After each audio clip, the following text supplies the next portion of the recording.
Okay, you get the handyman here. I'm gonna let you in a big secret when it comes to painting and carpentry. In your house, when people are doing it, you always say, ooh, there's a nice baseboard there, a nice trim out, but you'll see little cracks here and there. It's not perfect. Well, the secret of making that look great, honestly, and you can see the cracks up here, the painters use, carpenters use, and everything else, is a good caulking. You want to use a good caulking on that, and you want to make sure that you're using a paintable caulking. We're painting this white. I'm using a white caulking, which helps out also.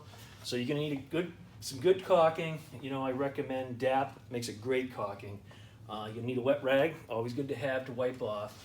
And what you're going to do here is where you see these joints are here that are showing up in here, on the cracks here, little cracks here, take your caulking, put the tip right on it, and you're going to push it into those cracks because caulking can shrink too. You're going to put it in there, you're going to go across here, and you'll catch on to how to point it and squeeze it. It comes with practice, but anybody can do it.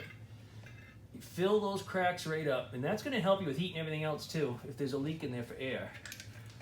And then you're going to take and wet it. Now, I'm old-fashioned. I wet my finger, I come across, I smooth it in. See where I'm missing, I'll need a little bit more into there, a little more in there. Come right across on that joint to make it perfect.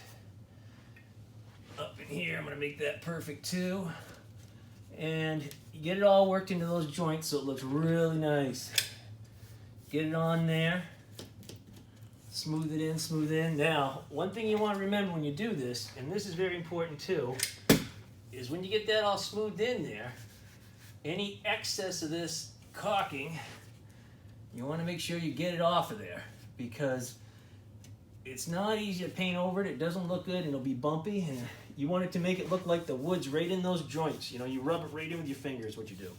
Get it right into those cracks nice.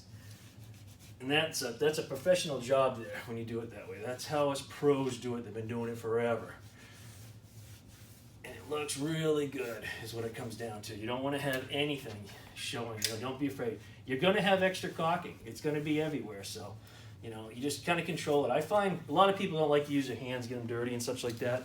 Well, for what we do, you get dirty. So you might as well get your hands dirty and get used to it. So you're going to wipe the loose off.